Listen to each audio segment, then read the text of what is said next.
नमस्कार दोस्तों, आप देख रहे हैं कहानियों की किताब, जहां कहानियां सिर्फ मनोरंजन नहीं, जिंदगी का सबक भी देती हैं। हम सब अपनी जिंदगी की किताब खुद लिखना चाहते हैं, सपनों की स्याही से, अपनी शर्तों पर। लेकिन जिंदगी के पास हर इंसान के लिए एक अलग ही पटकथा होती है। कुछ लोग हालातों के आगे घुटने टेक देते हैं, तो कुछ हर रोज अपनी ख्वाहिशों का गला घोंटते हैं। यह कहानी है विजय की, एक ऐसे इंसान की जो बड़ा बनना चाहता था, पर जिंदगी के चक्रव्यूह में उलझकर रह गया। तो चलिए सुनते हैं। विजय का सपना था कि वो एक बड़ा आदमी बने। उसने अपने भविष्य की एक अलग ही तस्वीर बनाई थी। लेकिन कहते हैं ना, जिंदगी हमेशा हमारी योजनाओं के हिसाब से नहीं चलती। विजय ने अपनी गर्लफ्रेंड सीमा से शादी कर ली। शादी के बाद जिम्मेदारियां बढ़ती गईं और मजबूरी में उसे नौकरी करनी पड़ी। धीरे धीरे उसका बिजनेस शुरू करने का सपना सिर्फ एक सपना बनकर रह गया। समय बीतता गया। अब हालात ऐसे थे कि घर में लगभग हर दिन उसकी पत्नी से किसी न किसी बात पर बहस हो जाती। ऑफिस में भी उसका अपने बॉस से अक्सर टकराव होता रहता था। कम सैलरी, बढ़ता तनाव और टूटते सपने, इन सब ने उसे अंदर ही अंदर तोड़ दिया था।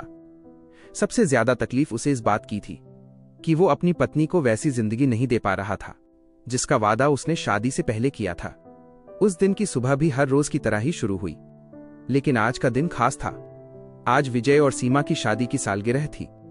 सुबह ऑफिस निकलते समय विजय ने मुस्कुराकर सीमा से कहा, शाम को जल्दी तैयार रहना, आज हम बाहर डिनर पर चलेंगे।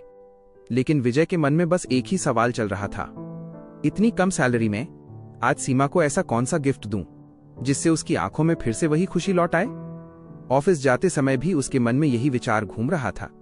वो सीमा को कुछ ऐसा देना चाहता था जो उसे हमेशा याद रहे, लेकिन जेब में इतने पैसे नहीं थे कि वो उसकी पसंद का गिफ्ट खरीद सके।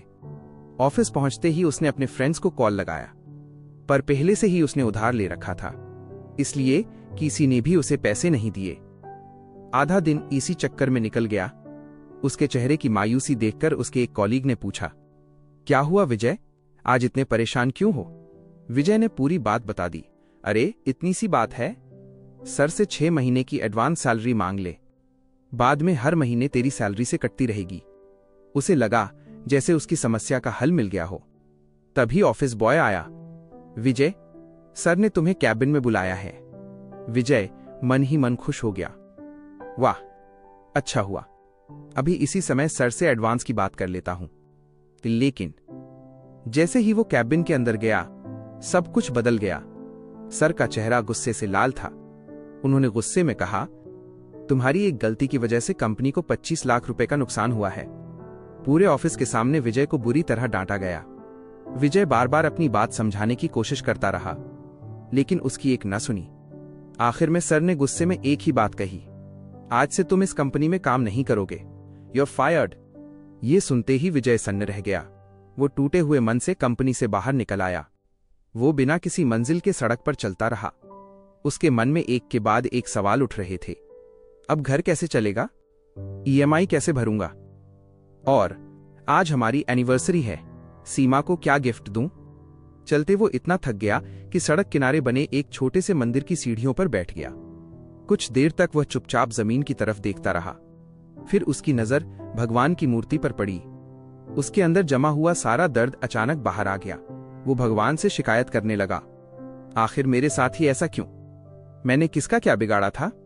अब मैं अपने घर का खर्च कैसे चलाऊं? मैं अपनी पत्नी को खुश कैसे रखूं? उसकी आंखों से आंसू लगातार बह रहे थे।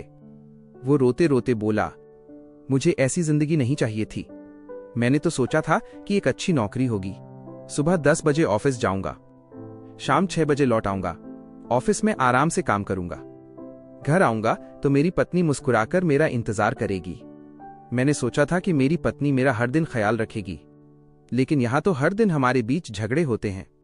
काम इतना है कि कभी खत्म ही नहीं होता, और आज तो नौकरी भी चली गई। अगर यही जिंदगी है तो मुझे ऐसी जिंदगी नहीं चाहिए। इतना कहते कहते उसकी आंखें बंद हो गईं। रोते रोते वहीं मंदिर की सीढ़ियों पर उसे नींद आ गई। विजय मंदिर की सीढ़ियों पर रोते रोते गहरी नींद में सो चुका था। रात के सन्नाटे में मंदिर के दिए की लौ अचानक तेज हो गई। भगवान की मूर्ति से एक हल्की सी रोशनी निकलकर विजय के माथे को छूती है। उसी पल समय जैसे उल्टी दिशा में घूमने लगता है। हवा में एक अजीब सी खामोशी छा जाती है और विजय का चेहरा एकदम शांत हो जाता है। अगली सुबह जब विजय की आंख खुली तो उसने खुद को अपने ही घर के बिस्तर पर पाया। वह घबरा कर उठ बैठा। मैं घर कब आया? उसे याद था कि वो मंदिर की सीढ़ियों पर रोते रोते सो गया था, लेकिन उसके बाद क्या हुआ उसे कुछ भी याद नहीं था। तभी कमरे का दरवाजा खुला। सीमा मुस्कुराते हुए अंदर आई। विजय ने मन ही मन सोचा, आज तो देर तक सो गया हूं, अब जरूर डांट पड़ेगी। लेकिन सीमा ने मुस्कुराकर कहा, अरे आप इतनी जल्दी उठ गए, थोड़ी देर और आराम कर लेते। ये सुनकर विजय हैरान रह गया। ये सीमा है? आज इसने मुझे डांटा क्यों नहीं? वो अभी यही सोच ही रहा था कि तभी उसका फोन बज उठा। फोन उसकी कंपनी के एक सहकर्मी का था। उसने फोन उठाया। कहाँ है तू भाई? जल्दी ऑफिस पहुंच। सर, सुबह से तुझे ही ढूंढ रहे हैं। उसे लगा कि सर कल के 25 लाख के नुकसान के सिलसिले में उसे फिर से बुलाकर अपमानित करने वाले हैं। लेकिन जो होना था वो तो हो ही चुका है। अगर नौकरी बचाने की जरा सी भी उम्मीद है तो मुझे जाना चाहिए। विजय के पास वैसे भी कोई दूसरा विकल्प नहीं था।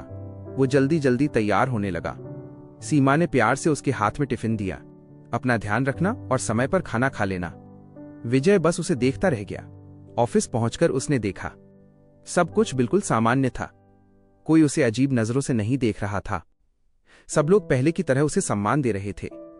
तभी बॉस बाहर आए। विजय उन्हें देखकर थोड़ा घबरा गया, लेकिन इस बार बॉस मुस्कुराए। उन्होंने विजय के कंधे पर हाथ रखा और बोले, विजय, आज से ये नया केबिन तुम्हारा है। अब तुम यहीं बैठोगे। तुम्हारा काम सिर्फ टीम का फॉलोअप लेना है, बाकी लोग काम संभाल लेंगे। विजय को अपने कानों पर यकीन नहीं हो रहा था। कल तक जिसने उसे नौकरी से निकाल दिया था, आज वही उसे प्रमोशन दे रहा था। उसने पूरे ऑफिस में नजर दौड़ाई। सब कुछ बदल चुका था। सीमा बदल गई थी, ऑफिस बदल गया था, बॉस बदल गए थे, और सबसे बड़ी बात, उसकी जिंदगी बदल गई थी। अब न किसी बात का तनाव था, न किसी से लड़ाई, न पैसों की चिंता। जिंदगी बहुत आसान हो गई थी। विजय अपनी नई कुर्सी पर बैठा, आंखें बंद की और मन ही मन बोला, भगवान, अब मुझे और कुछ नहीं चाहिए। बस यही जिंदगी हमेशा ऐसी ही चलती रहे। समय रुकता नहीं। दिन महीने बने, महीने साल बने, और देखते ही देखते 10 साल बीत गए। इन 10 वर्षों में कुछ भी नहीं बदला। हर सुबह वही ऑफिस, वही केबिन, वही कुर्सी, वही आराम। लेकिन धीरे धीरे विजय बदलने लगा।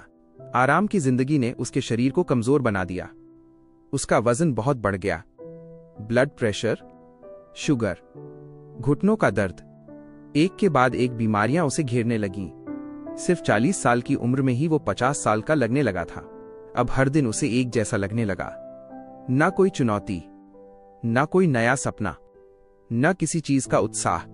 वो कुर्सी पर बैठा बैठा सोचता, अगर मेरी पूरी जिंदगी ऐसे ही चलती रही तो मैं एक दिन इसी कुर्सी पर बैठा बैठा मर जाऊंगा। उसके अंदर फिर से बेचैनी जन्म लेने लगी। और तभी उसे 10 साल पहले की वो रात याद आई। वही मंदिर, वही भगवान की मूर्ति, जहां उसने अपनी जिंदगी बदलने की गुहार लगाई थी। वो फिर उसी रास्ते पर चल पड़ा, उसी मंदिर की ओर। उसने चारों ओर नजर दौड़ाई और महसूस किया कि इन 10 सालों में सिर्फ उसकी जिंदगी ही नहीं बदली थी, समय ने उस जगह को भी बदल दिया था। सब कुछ बदल चुका था। पुराने छोटे से मंदिर ने अब भव्य मंदिर बन गया। भगवान की मूर्ति भी बदल गई। भगवान, लगता है मैंने उस दिन आपसे गलत चीज मांग ली थी। मैंने सोचा था कि मुझे आराम चाहिए, बिना तनाव की जिंदगी चाहिए। लेकिन अब समझ आया कि इंसान आराम से नहीं, मकसद से जिंदा रहता है। लेकिन मेरे अंदर का विजय कहीं खो गया है। अब कोई सपना नहीं बचा, कोई लड़ाई नहीं बची, कोई जीतने की चाह नहीं बची।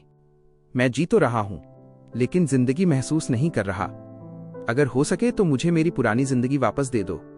वही संघर्ष, वही सपने, लेकिन इस बार मुझे उनसे लड़ने की हिम्मत भी देना।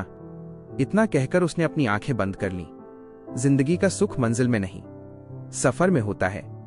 जो इंसान संघर्ष से भागता है वो अपने सपनों से भी दूर भाग जाता है। और जो संघर्ष को अपनाता है वही अपने असली रूप तक पहुंचता है।